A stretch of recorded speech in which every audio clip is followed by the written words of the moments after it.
Assalamualaikum warahmatullahi wabarakatuh.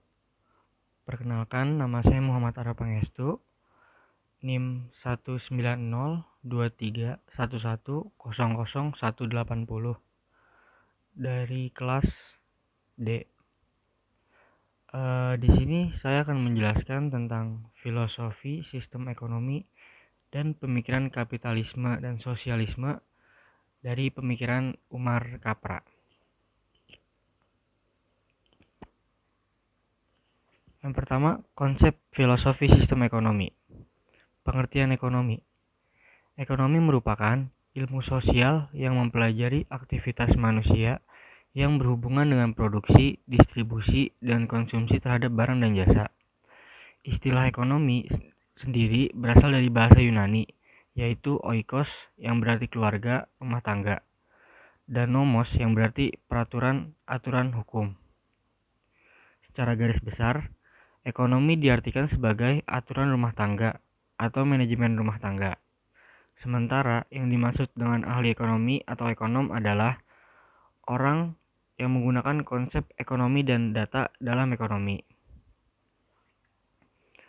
Terdapat dua macam konsep ekonomi. Yang pertama ekonomi konvensional dan yang kedua ekonomi Islam. Ekonomi konvensional muncul setelah Perang Dunia Kedua. Ekonomi pembangunan konvensional tidak memiliki entitas tersendiri. Ia adalah salah satu cabang dari tiga aliran utama ekonomi, yaitu neoklasik, Keynesian, dan sosialis. Kesemuanya memiliki akar dalam pandangan dunia barat. Strategi-strategi yang diajukan oleh ekonomi pembangunan juga didasarkan pada pandangan dunia barat. Ekonomi neoklasik, Keynesian, maupun sosialis, semuanya berasal dari sumber pandangan dunia pencerahan. Sudah barang tentunya pendekatannya terhadap realisasi manusia, dan analisis persoalan-persoalan mereka adalah sekularis.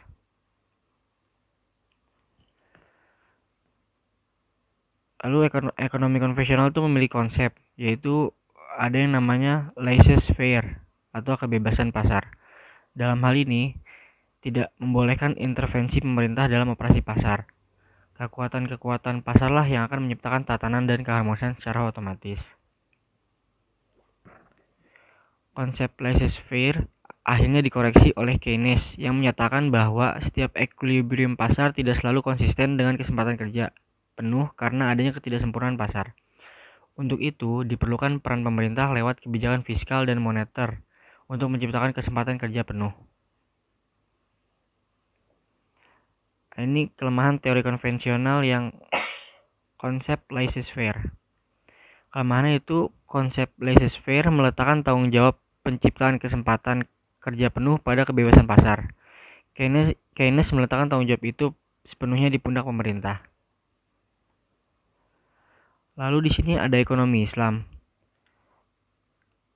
Konsep yang mempelajari dan menganalisis proses pembangunan dan faktor-faktor yang mempengaruhinya, serta mengidentifikasi dan merekomendasikan kebijakan pembangunan berdasarkan Al-Quran dan Sunnah.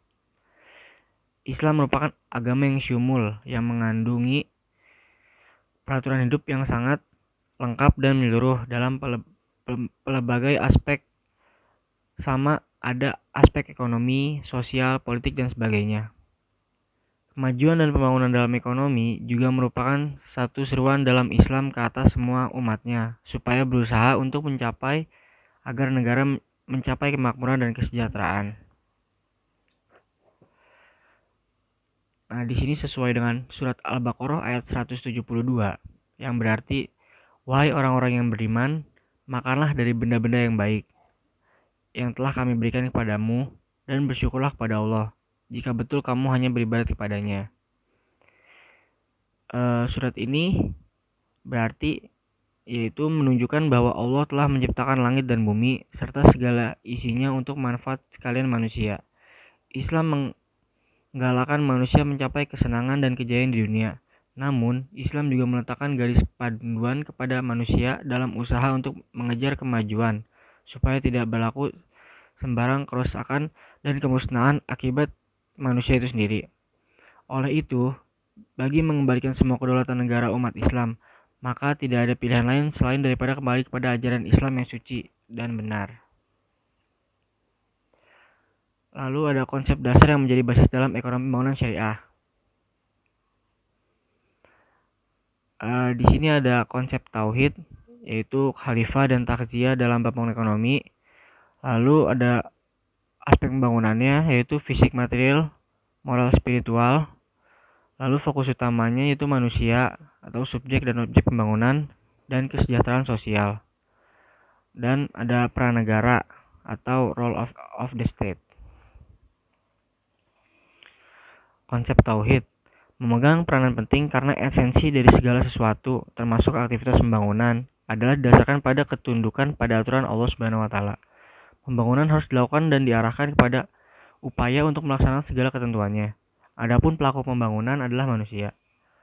Manusia sebagai hamba Allah juga sekaligus khalifatul fil ard, bertugas untuk memakmurkan bumi.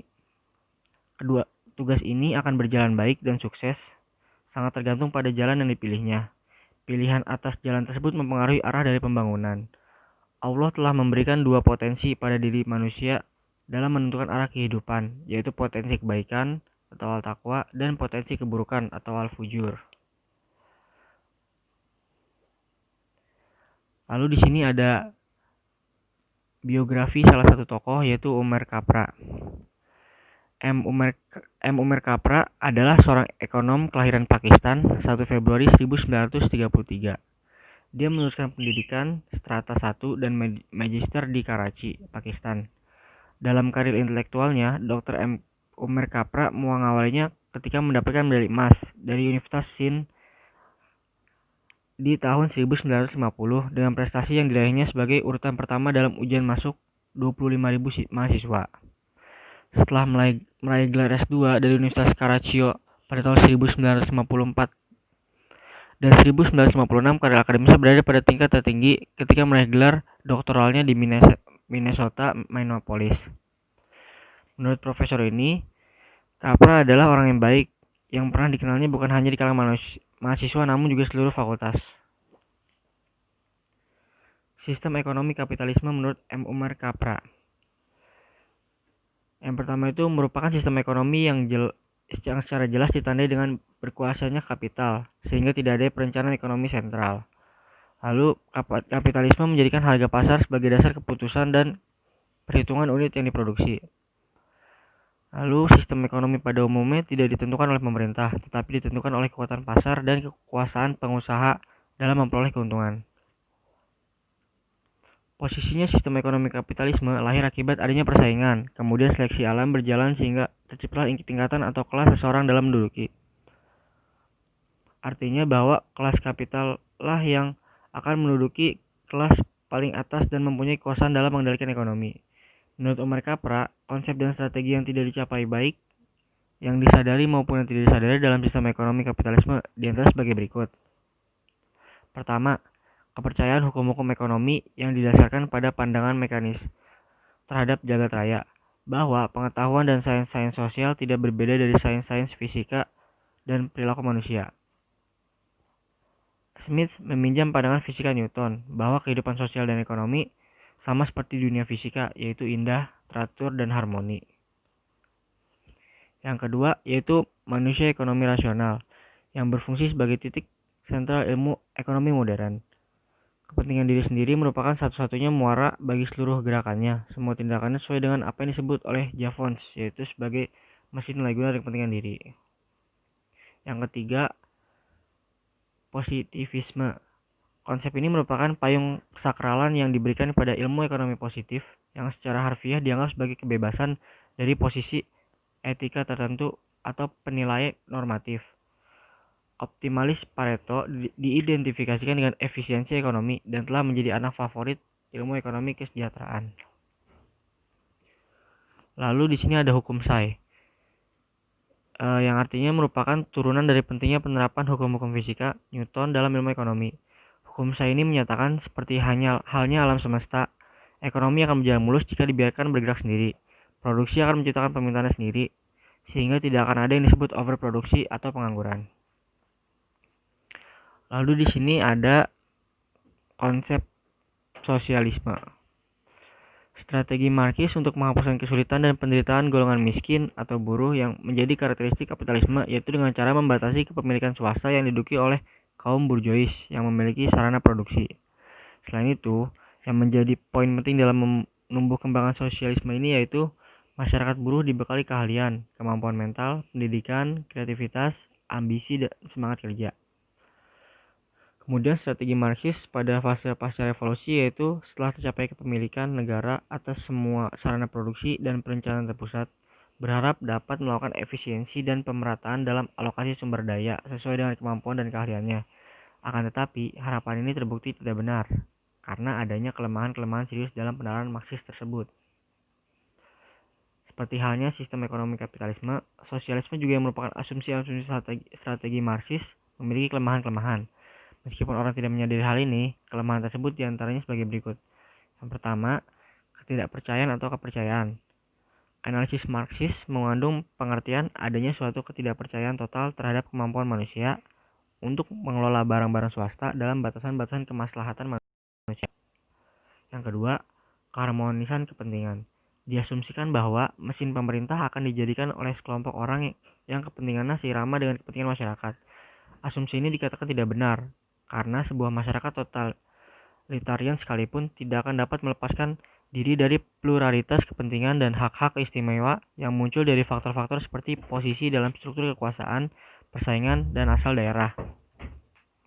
Ketiga, ketersediaan informasi. Diasumsikan bahwa mesin perencanaan pusat memiliki informasi mengenai preferensi konsumen, ongkos pribadi, ongkos produksi, dan harga-harga yang sangat diperlukan untuk membuat berbagai keputusan.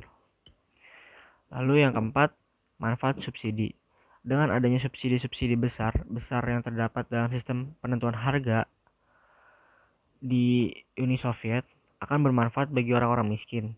Strategi ini terbukti salah karena manfaat subsidi hanya akan banyak dinikmati oleh kelompok-kelompok kaya saja.